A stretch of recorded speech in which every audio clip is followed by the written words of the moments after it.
Welcome प्रोकॉमिंस। आज हम लोग ये वीडियो में समझेंगे एक बहुत ही इम्पॉर्टेंट टॉपिक। जैसे कि आपको पता है कि इन दिनों मार्केट के अंदर में, ठीक है, या फिर इंडिया के अंदर में आईपीओ बहुत ज़्यादा ट्रेंड में है, ठीक है ना। सभी को पता होना चाहिए कि आईपीओ, कभी जोमेटो का आईपीओ आ रहा है, तो अब आने वाला है रिलायंस का आईपीओ, बहुत सारी कंपनीज का आईपीओ आ रहा है अभी।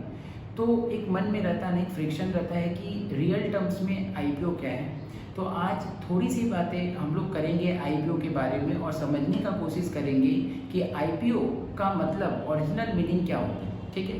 तो आईपीओ को स्टार्ट करने के पहले मैं एक पिक्चर का डायलॉग यहाँ पे देना चाहूँगा कि बड़ा से बड़ा बिजनेस पैसे से नहीं बल्कि एक आइडिया से बड़ा बनता है, ठीक है। तो गाइस, एक ऐसा आइडिया जहाँ पे बिजनेस करने के लिए, कोई भी बिजनेस अगर आप करेंगे तो बेसिकली एक आइडिया फ्रेम ऑफ माइंड में होता है कि ये हमारा आइडिया है, ठीक है ना।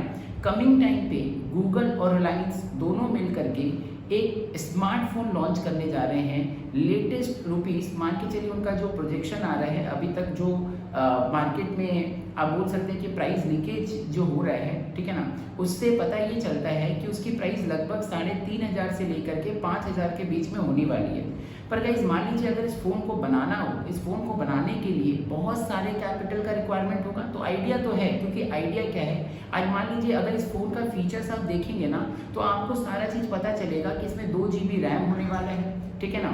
इसमें अच्छा खासा मेमोरी स्पेस होने वाला है। इसमें 13 मेगापिक्सल का शायद बैक कैमरा है, 8 मेगापिक्सल का फ्रंट कैमरा होने वाला है और इसकी स्क्रीन साइज भी काफ़ी अच्छी होने वाली है। तो अगर आप प्राइमा फेसी देखें तो ये फ़ोन, ये आइडिया ये है, इस फ़ोन को बनाने का मकसद ये होगा कि इंडिया के हर पब्लिक के पास में ये फ़ोन अवेलेबल हो। आइडिया बहुत ही अच्छा है, पर इस आइडिया को फ्रेम करने के लिए हमें मैक्सिमम अमाउंट ऑफ कैपिटल का रिक्वायरमेंट होगा, ठीक है ना। तो इस मैक्सिमम अमाउंट ऑफ कैपिटल, क्योंकि अगर आप कोई भी बिजनेस को अप्रोच करना चाहते हैं तो वो बिजनेस मार्केट में तभी आ पाएगा, वो आइडिया मार्केट में तभी लॉन्च हो पाएगा जब आपके पास में उस बिजनेस को लॉन्च करने के लिए आइडिया हो। आपने सुना होगा कि ड्यूरिंग कोविड-19 सिनेरियो गूगल और रिलायंस ने अपना स्टेक गूगल को बेचा था 30,000 करोड़ रुपीस के लगभग में। तो गाइस, उसी का फंक्शनिंग हो रहा है। आप देख रहे हैं कि व्हाट्सएप में भी अगर हमारा यूपीआई जैसा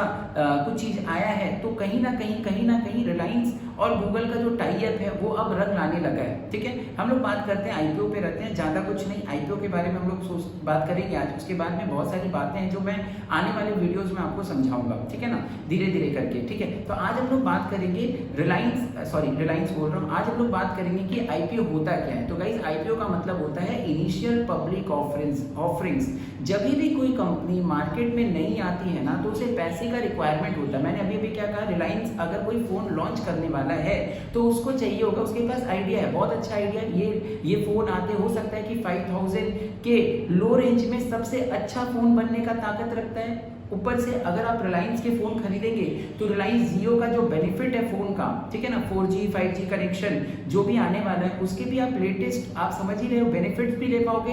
तो काफी इकोनॉमिकल फोन होगा, काफी स्मार्ट लुक फोन होने वाला है। तो गाइस, इस आइडिया को मार्केट में लॉन्च करने के लिए जो चीज की जरूरत होगी, जिस चीज की जरूरत होगी वो है कैपिटल, ठीक है ना। तो जब भी कोई कंपनी बनती है, आइडिया के साथ में बनती है, बिजनेस आइडिया के साथ में लॉन्च होता है। अब इस आइडिया को लॉन्च करने के लिए हमें क्या चाहिए, कैपिटल। इस कैपिटल को हम किससे ले सकते हैं। मान लीजिए अगर हमें अराउंड 1,000 करोड़ रुपीस का कैपिटल चाहिए या 5,000 करोड़ रुपीस का कैपिटल चाहिए, तो गाइस आपके पास ना इतने फ्रेंड्स होंगे जिनसे आप लोन ले पाओ, या फिर आप बैंक से भी इतना मनी बोरो नहीं कर पाएंगे, क्योंकि वहां पे आपको मॉर्गेज रखना पड़ता है। तो बेस्ट वे आप क्या करते हैं, एक कंपनी फॉर्म करते हैं, एक बिजनेस फॉर्म करने का मतलब क्या, बिजनेस के कई सारे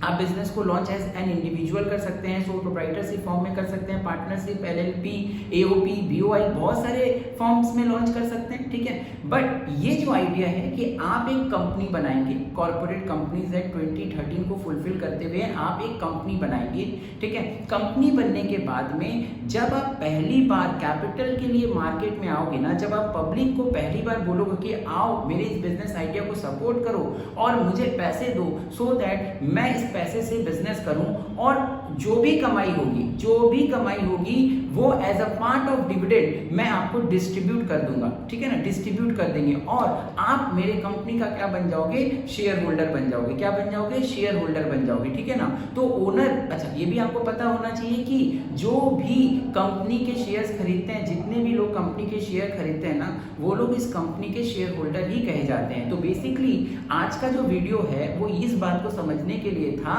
कि आईपीओ का मतलब होता है इनिशियल पब्लिक ऑफरिंग्स। जब कंपनी बनती है, प्राइवेट कंपनी आप मान के चलिए कुछ लोगों तक ही सीमित है, कुछ प्राइवेट लोगों तक ही सीमित है, बट पब्लिक के अंदर में जब आप पहली बार अपने कंपनी का शेयर पब्लिक को इशू करते हैं और पब्लिक डायरेक्टली जब अपनी कंपनी को सब्सक्राइब करती है आपके शेयर्स को, ऐसे स्टेज को आईपीओ कहा जाता है। ऐसे स्टेज को इनिशियल पब्लिक ऑफरिंग्स कहा जाता है।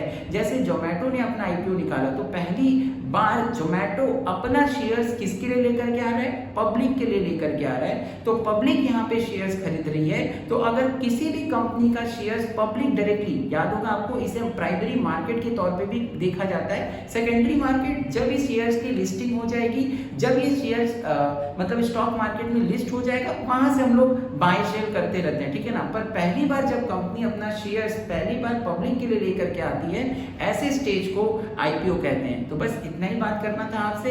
आईपीओ, मुझे लगता है मैं आपको आईपीओ समझा पाया। और आईपीओ को लेकर के भी अगर किसी भी तरह का कोई भी मन में डाउट हो, गाइस हम लोग यहाँ पे आपको इन्वेस्टमेंट नहीं सिखा रहे हैं। यहाँ पे हमने ये नहीं कहा है कि आप इस कंपनी के शेयर्स खरीदिए या उस कंपनी के शेयर्स खरीदिए। हमारा टारगेट था कि आपको आईपीओ समझाना, ठीक है ना। तो अगर आईपीओ के रिगार्ड्स में या फिर आईपीओ को लेकर के और भी कोई जानकारी चाहिए तो आप अपने हमारे कमेंट बॉक्स पे लिख करके आप हमें बता पाएंगे, जिससे कि हम लोग आपके कमेंट सेक्शंस को पढ़ करके हम आपको रिप्लाई कर पाएं, ठीक है। ऐसे वीडियोस के लिए आप हमारे चैनल्स को सब्सक्राइब करते रहिए और